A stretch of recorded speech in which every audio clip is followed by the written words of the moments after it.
Students, now we move on question number 20. Question number 20 is a lengthy question. इसको ध्यान से सुनना आप लोगों ने और ख़ुद भी पढ़ना है साथ साथ। यहाँ पे वो कह रहे हैं जो इन्वेंट्री फाइनेंसिंग है वो रिमोट मैन्युफैक्चरर फेस कर रही है और लिक्विडिटी क्राइसिस हो गए क्राइसिस फेस कर रही है। It needs a loan of 100,000 for 1 month. 1 month के लिए उसको लोन चाहिए। Having no source of additional unsecured borrowing, उसके पास कोई अनसिक्योर्ड बोर्विंग का एडिशनल सोर्स है ही नहीं। The firm must find a secure short term letter, तो वो कोई ऐसे short term letter find out करें जिसके ज़रिए वो खुद को लिक्विडिटी क्राइसिस से बचा सके। The firm account receivable are quite low, उसके रिसीवेबल्स भी थोड़े कम है। If it inventory is considered liquidity as reasonability good collateral, the book value of the inventory is 3,30,000 और 300,000 और 3 lakh in Pakistani currency, of which 120,000 is finish good. Finish good बताए हुए अगर उसमें से माइनस करें तो 180 जो है वन फिनिश गुड्स है। नोट करना है, ज्यूम करना है 365 डेज है। ओके, अब यहाँ पे नीचे 3 बैंक्स दिए हुए, एक सिटी वाइड बैंक है, एक सन स्टेट बैंक है और एक सिटीजन बैंक है एंड ट्रस्ट है। ओके, पार्ट ए में हमने करना है calculate the cost of the each of the propose plan for obtaining an initial loan. अगर हम उससे लेते हैं तो तीनों के प्रपोज प्लान के अकॉर्डिंग हमने उसको कैलकुलेट करना है। बी में वो कहते हैं अब आप तीनों के अमाउंट्स निकालने के बाद आप कौन सा रिकमेंड करेंगे। थर्ड में वो कहते हैं if the firm had made a purchase of 100,000 for which it had been given term of 210 net 13। Okay, 210 days है, नेट 13 डेज। अगर हम 10 डेज में करते हैं तो हमें 2% डिस्काउंट मिलता है। But would it increase the firm profitability to the given discount and not borrow. अगर वो हमें गिवन डिस्काउंट के अकॉर्डिंग हम लिखते हैं तो क्या हमारे लिए बेनिफिशियल है कि नहीं। इसके लिए हमें सबसे पहले पार्ट 1, 2 एंड 3 सॉल्व करना पड़ेगा जो कि क्वेश्चन नंबर 1 के अकॉर्डिंग है। ओके, सिटी वाइड बैंक में वो कहते हैं इंटरेस्ट रिसीड लोन है वो गेंस मेरा आपके फिनिश गुड्स इन्वेंट्री के जो एनुअल इंटरेस्ट रेट है लोन का वो 12% है, जिसमें आउटस्टैंडिंग लोन प्लस किया गया 0.25%। ठीक है, एडमिनिस्ट्रेशन फ़ी जो लीव कर रहे हैं against one is the initial loan amount, loan की इनिशियल अमाउंट ही है। Because it will be liquidated as inventory is sold, the average amount on the for the month is expected to be 75,000। 75,000 वो expect कर रहे हैं कि इसके according क्या होगा। अगर हम यहाँ पे इस क्वेश्चन का सल्यूशन देखें तो क्वेश्चन में 1620 के ए पार्ट में सिटी वाइड बैंक के एवरेज जो अमाउंट बोरोड की गई है उसको लेना है, मल्टीप्लाई करना है, उसको हमने उनके जो इंटरेस्ट रेट है डिवाइड करना है उसको 1 ईयर के साथ। देन हमने उसकी जो फर्दर उन्होंने हमें असेसमेंट की हुई है जो उसमें रिडक्शन है 25% वो करेंगे। ओके, जो हमारे पास स्टार्टिंग वो अमाउंट हमसे एट द एंड बोरोड करना चाह रहे हैं means 100,000 which is 75,000 multiply by 0.12 जो 12% गिवन है divide by number of year, तो 1 ईयर है तो डिवाइड बाय 12 प्लस करना है हमने 0.25।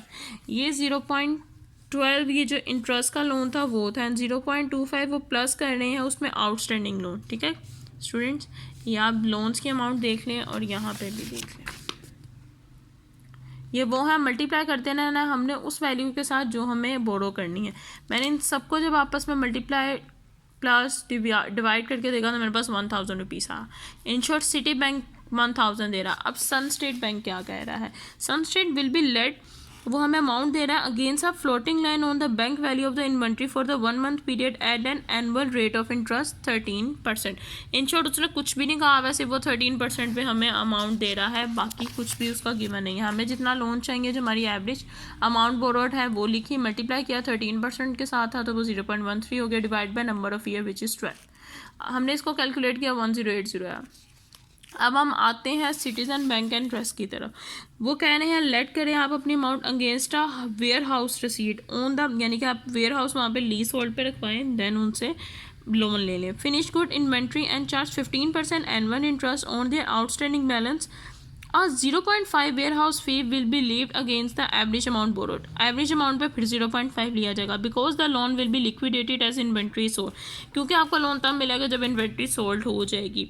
The average loan is expected to be 60,000। अब उन्होंने पार्ट अगर आप देखें 1 जिसमें सिटी वाइड बैंक है और पार्ट सी सिटीजन बैंक है, इन्होंने काफ़ी डिटेल दी हुई है, इसलिए यहाँ के इनके फॉर्मूलाज में जो इनकी गिवन अमाउंट है वो स्टार्टिंग में है।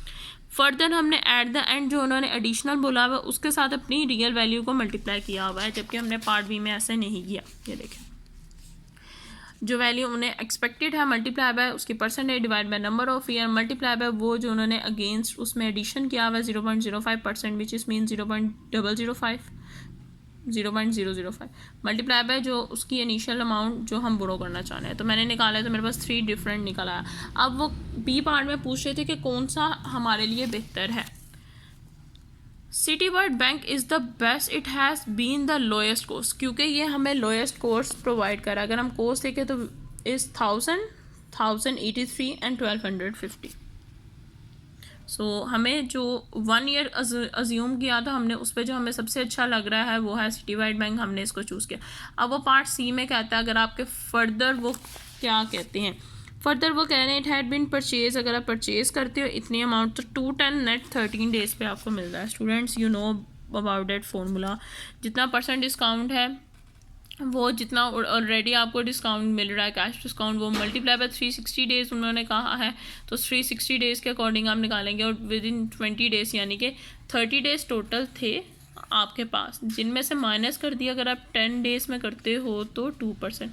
तो हम अगर कोस्ट निकाल के देखते हैं तो ये आता है 20, तो ये 20 ये वाला 20 है। ओके स्टूडेंट्स, तो अगर मैं इसकी परसेंटेज निकाल के देखती हूँ तो आता है 36.73%। और अगर वो अज्यूम करने को नहीं कहते हैं 360 और 365 डेज़, तो आप बेहतर है कि दोनों कैलकुलेट कर